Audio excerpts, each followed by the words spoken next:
família, a tristeza bate nos nossos corações. Quando a gente já vê uma animação que a gente esperava tanto e que foi relativamente deixada de lado, as coisas são complicadas, cara. E a animação de The Beginning After the End, infelizmente o anime conseguiu a grande proeza de ser cancelado em menos de 3 episódios, tudo por conta da animação. O que mais se espanta é a gente saber que o próprio autor foi quem escolheu o estúdio para animar esse anime. Cara, meus amigos, será que The Beginning After the End ainda tem alguma chance de se erguer, mesmo depois dessa catástrofe que foi? E diga-se de passagem, não foi uma catástrofe só Brasil não, a gente tá falando de nível mundial, cara. Vamos conversar mais nesse vídeo sobre isso, então se prepara e vem comigo para muito mais.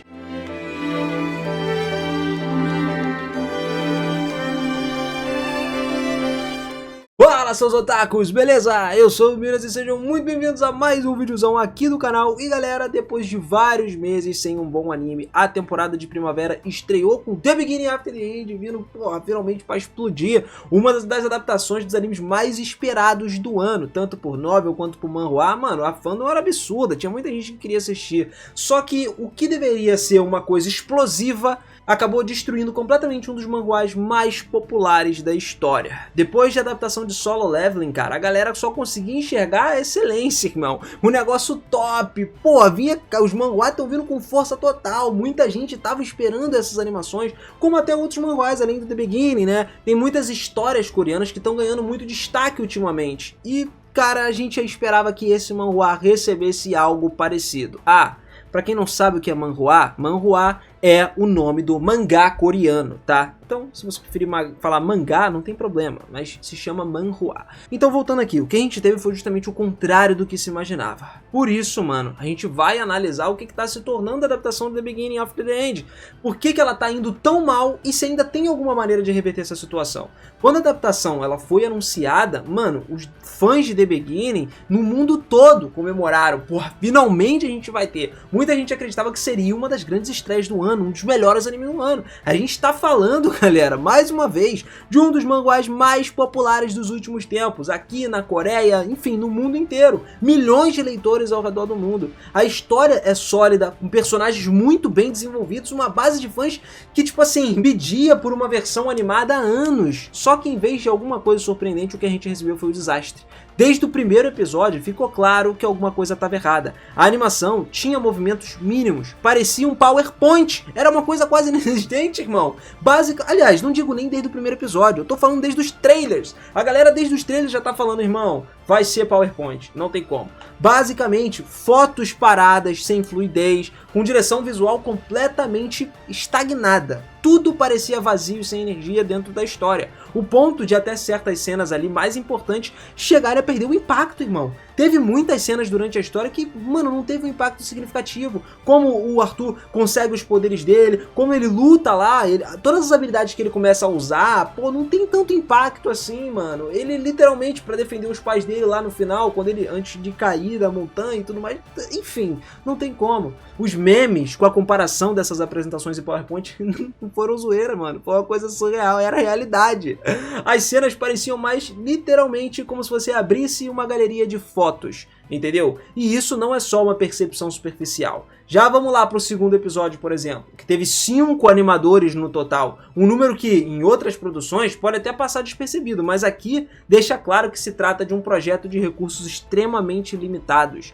Na prática, não parece nem uma animação real, mas uma adaptação mínima feita só para cumprir um contrato. O estúdio responsável por esse projeto é o conhecido como A-Cat, né? Que é um nome que não gerou muita confiança desde o início. A galera que viu esse estúdio falou tipo, mano, é estúdio pequeno. O histórico de obras que esse estúdio tem é pouquíssimo conhecido e não tem nenhuma de destaque. E quando eles anunciaram que ele seria o responsável por animar The Beginning After the End, aí as dúvidas começaram a crescer. Mesmo assim, ninguém esperava que o resultado fosse tão ruim. O que a gente pensou? Pô, vamos dar uma chance, né? Todo estúdio tem que ter uma oportunidade de fazer uma obra que levante esse estúdio, que traga alguma coisa pra ele, mas as coisas não são assim, galera. Não funcionam dessa maneira.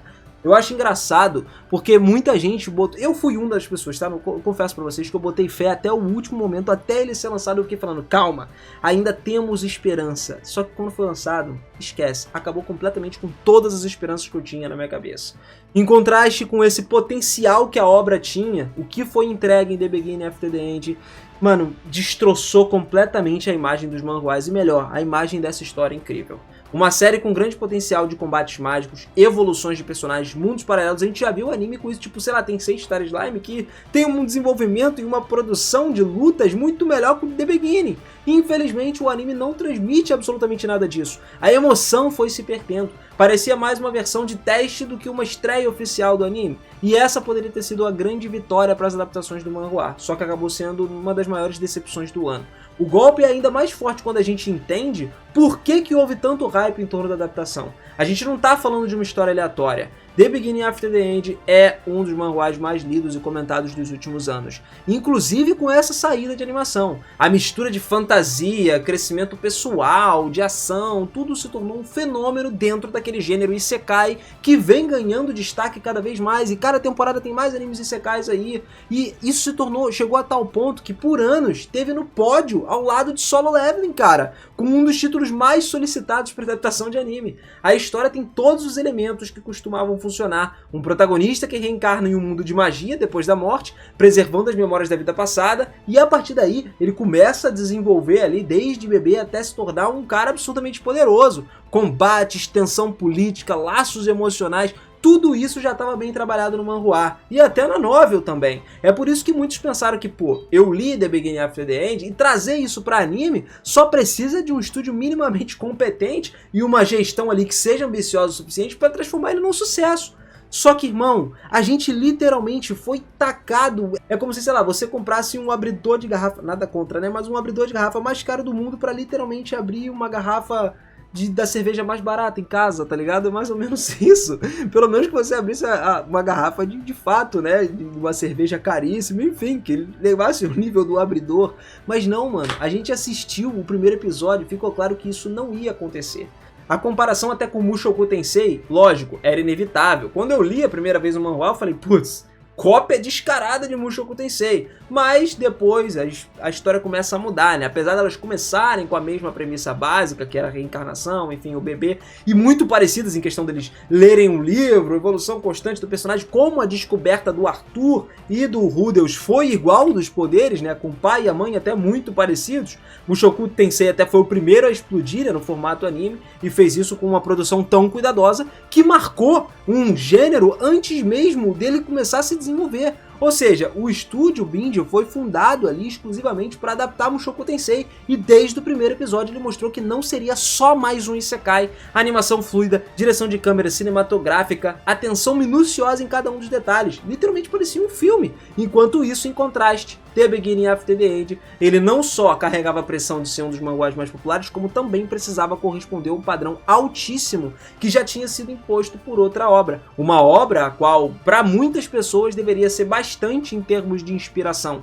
E isso só piorou mais ainda as coisas. Em vez de subir no nível de Mushoku Tensei, The Beginning parecia estar indo para trás. O paradoxo acaba sendo um pouco doloroso, porque uma história com tudo para competir entre os grandes acabou sendo deixada para trás com uma péssima escolha de estudo, numa execução precária. E ainda pior, não foi comparado pela sua narrativa, mas pela total falta de ambição. O caso do The Beginning, ele ainda de alguma forma dói mais quando a gente coloca o contexto atual dos cenários das adaptações dos manhwas coreanos. Honestamente, a perspectiva estava melhorando. Cada vez mais histórias coreanas estavam sendo adaptadas para anime. E isso nos últimos tempos a gente tem visto bastante. Muitas histórias estavam ganhando destaque e com uma qualidade que em muitos casos superava os próprios animes japoneses. O melhor exemplo disso acabou de ser terminado pra gente a segunda temporada, que foi Solo Leveling. Mano, ela foi finalizada de uma forma incrível. Lógico, tivemos erros, algumas falhas. Sim, tivemos. Mas foi uma adaptação de um manhwa que mostrou que é possível fazer jus à obra coreana, cara. Desde que tenha um talento e uma visão por trás do projeto. E a One Pictures entregou pra gente não só uma animação espetacular, mas também soube capturar o tom, o épico ritmo de um webtoon, as trilhas sonoras da história. Foi um anime que não só atendeu a todas as expectativas dos fãs, como superou todas essas expectativas. Esse sucesso elevou o padrão para todas as outras adaptações coreanas que viessem depois. Foi justamente nesse momento que The Beginning apareceu, que é basicamente uma série com uma base de fãs sólidas e uma história resolvida e forte, mas com uma animação inexistente, sem alma, sem energia. Em contraste, foi muito grande, galera. Mesmo que a história dividisse opiniões, a diferença entre as duas adaptações é abismal. Enquanto Solo Leveling trazia pra gente um sentido que, tipo assim, o pessoal olhou ali e falou, cara, isso é brabo, apesar de ter gente que ainda não gostou. Mano, então o cara que assistir The Beginning vai olhar aquilo ali e vai falar que literalmente é um dos piores, mais baratos animes da indústria de todos os tempos.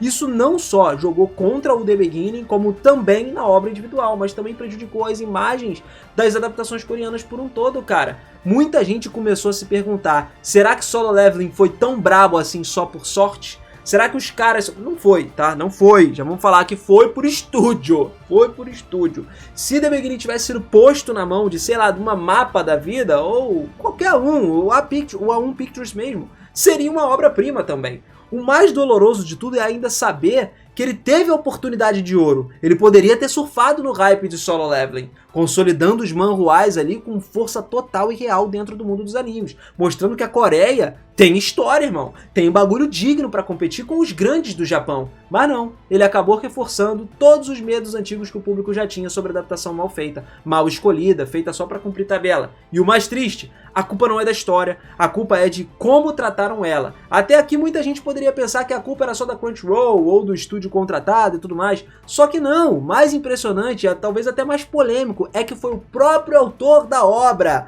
que escolheu o estúdio A-Cart para poder fazer essa adaptação animada. Bom, vai entender, né? O cara escolheu um estúdio que não tem nada de bom. Enfim, eu acho que passou na cabeça dele que não é possível. Tipo, vamos dar uma chance realmente para esse estúdio para ver se eles conseguem se levantar. Aparentemente, a Crunchyroll até apresentou uma lista de estúdios possíveis para poder fazer The Beginning. E entre todas as opções, ele decidiu o estúdio A-Cart, que era o mais indicado. Segundo o que ele disse numa entrevista, né, que convenceu, foi o fato de que o diretor já tinha lido a webcomic. E além disso, ele ofereceram que ele possibilitasse se envolver diretamente no processo criativo. Ou seja, do ponto de vista do autor, não era só uma questão de animar a sua história, mas, pô, dele estar ali numa parte ativa, de estar junto, de ver como ela seria traduzida para um outro formato. E realmente, para muitos autores, isso aí pode ser extremamente tentador. Só que, cara, a gente sabe que boas intenções nem sempre levam a bons resultados, entendeu? Tipo assim, o cara poderia ter essas opções em outros estúdios também. Ele talvez não fosse só ali, entendeu? Mas nenhum outro estúdio chegou e falou isso abertamente com ele. E galera, vamos ser sinceros aqui, não importa. Se o diretor entende, sabe da história e tal, mas o estúdio não tem recursos, a equipe ou a experiência, o resultado é sempre o desastre. Foi exatamente isso que aconteceu com The Beginning. O estúdio A-Cart ele é conhecido por produções que priorizam cumprir prazos, ao invés de alcançar qualidade, entendeu? Não é um estúdio especializado em ação, não é um estúdio especializado em fantasia, muito menos em adaptações de alto nível, que é o caso que a gente estava precisando. Às vezes, estúdios pequenos conseguem surpreender, só que esse claramente não era o caso. Já tinha um histórico que não inspirava nem um pouco de confiança, então foi um erro do autor? Talvez, mas também a gente não sabe quão verdadeira era a história da entrevista, né, da Crunchyroll e tudo mais. Tem muitas coisas que talvez não podem ser ditas publicamente, por isso não dá pra culpar ele inteiramente por isso. É claro que ele ficou animado, né, com a chance de estar envolvido nesse projeto, mas infelizmente o resultado não foi bom. Agora que essa série já tá no ar, as críticas não estão sendo só direcionadas ao estúdio, mas também ao próprio autor, por ele ter confiado numa equipe que claramente não estava à altura de fazer um anime desse. Basicamente, a liberdade criativa do autor acabou colidindo ali com uma dura realidade da indústria. E o que a gente tem hoje é uma série lançada semanalmente que parece ter sido feita o mínimo necessário, no PowerPoint, entendeu? No Paint, sacou?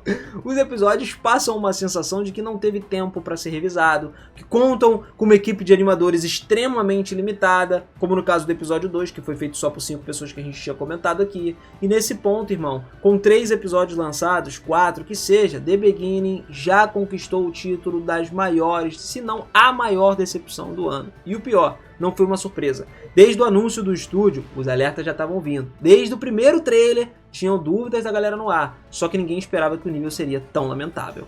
A reação da comunidade foi imediata, todo mundo, de todos os cantos, todos os comentários já aparecidos, tipo, isso não era o que eu esperava, isso é horrível, tá uma bosta, irmão. E aconteceu em muitos desses casos, já começou a circular uma petição pedindo o cancelamento do anime e a produção de um remake por outro estúdio. Literalmente, as pessoas querem fazer um remake antes mesmo da primeira temporada terminar, cara. Eles não estão dando nem a chance e, sendo sincero com vocês, até eu acho que não vale a pena dar essa chance. É compreensível o desejo de todo mundo de querer acabar com o que está sendo visto ali, mas a verdade, galera, é que isso não vai acontecer. O anime já está financiado, os contratos já estão fechados, a produção já está em andamento. O estúdio vai continuar lançando os episódios até concluir o que foi acordado, né, com a mesma animação, que provavelmente com os mesmos erros, a mesma cagada, as mesmas imagens estáticas ali que a gente vê o tempo todo, e pedir um remake agora é como se você quisesse reiniciar um jogo que nem terminou de carregar, entendeu? Tá na tela de carregamento e já tá querendo reiniciar. Tem modos de fazer isso? Tem, mas não é tão simples assim. Se algum dia surgir uma nova versão, ela não vai vir nem tão cedo. Provavelmente vai demorar, sei lá, anos, né, pra acontecer. Como já aconteceu com remakes de Fruit Basket, de Shaman King, que veio lá na Netflix depois. Inclusive são remakes muito bons. E pra isso acontecer, The Beginning After the End teria que se tornar tão brabo que eventualmente algum produtor com dinheiro chegasse e falasse: toma, agora eu quero financiar, vamos fazer isso aí direito, entendeu? E botasse a mão na obra ali. Então, por enquanto, a única adaptação que a gente vai ter é essa que existe aí, que não faz nem um pouco de jus ao material original. Nem os fãs que tiveram lendo e acompanhando por anos vão ver de alguma oportunidade para assistir, entendeu? Literalmente foi uma oportunidade desperdiçada. No final de contas, The Beginning After the End tinha tudo para se tornar uma das melhores adaptações do ano, se não a melhor em cima, assim, ele ia batalhar com o Solo Leveling. Uma história, como eu disse, sólida, uma base de fãs gigante, um mundo de fantasia muito bem construído, bons personagens, uma narrativa que já tinha provado funcionar bastante no formato manhwa, mas em vez de receber o que merecia, se tornou um daqueles casos ali em que a animação acaba sendo arrastada, basicamente. Ela arrasta a história para baixo, né? Então não tem como. A decisão de deixar isso aí nas mãos de um estúdio que tem muito pouca trajetória e tal, foi um erro, pelo qual todos nós estamos pagando em assistir aquilo ali. Mesmo que as intenções do autor possam ter sido boas, tudo foi executado da forma horrível, entendeu? Sem direção, sem animação, sem qualidade, sem energia. Só episódios pra cumprir contrato, sem mistério, sem alma. E eu acho que, tipo assim, dói ainda mais saber que a gente olhar pra isso tudo e ver que agora mesmo eles vão fazer isso mais cagada possível, porque assim, se tá todo mundo já não gostando, o que a gente vai tentar fazer pra melhorar? Vamos cumprir tabela, termina isso daí e depois dá na mão de outro estúdio pra fazer. Já vamos farmar o nosso dinheiro aqui, apesar da audiência também tá muito baixa. Eles precisam da audiência pra poder ter dinheiro, mas Solo Leveling estabeleceu um padrão muito alto, né, para as adaptações de manhwa, e isso prova que sim, é possível, pelo menos, né, com talento, com visão, dá para adaptar uma obra coreana com um impacto que qualquer anime japonês de alto nível tem, ou até melhor. Mas infelizmente a nossa obra de The Beginning foi uma queda dura. Por enquanto, essa adaptação é a que a gente recebeu. Vamos esperar para umas próximas temporadas, mesmo ainda faltando, sei lá, muito episódio pro final dessa temporada, né? O estrago já tá feito, galera. Se a gente tiver uma segunda temporada, porque pode ser que a audiência seja tão baixa nessa primeira que eles nem resolvam fazer uma segunda, a gente pode pensar numa mudança de estúdio, numa melhoria, como já aconteceram com outros animes, que tragam uma coisa totalmente diferente. Eu não acredito num remake tão rápido, mas acredito numa mudança em próxima temporada. Eu acho que você também pode acreditar. Bom, comenta aí o que você tá achando de The Beginning pra gente trocar mais ideias sobre isso, eu saber qual é a sua opinião sobre esse anime também. Eu acredito que seja bem próxima do que eu tô falando. E se você quiser saber muito mais de curiosidades sobre os animes, de spoilers e tudo mais, é só se inscrever no canal e ativar o sininho. Logo, logo eu trago mais coisa pra vocês. Tava pensando até em trazer The Beginning da melhor forma possível, né? Vamos trazer a história do manhwa de verdade aqui no canal? Se vocês toparem, eu venho resumindo tudo aqui pra vocês. É muito melhor do que a gente assistir o anime, né? Bom, família, eu vou ficando por aqui. Beijo no coração, aquele forte abraço pra vocês e eu te espero lá no próximo vídeo, hein? Tamo junto! Valeu!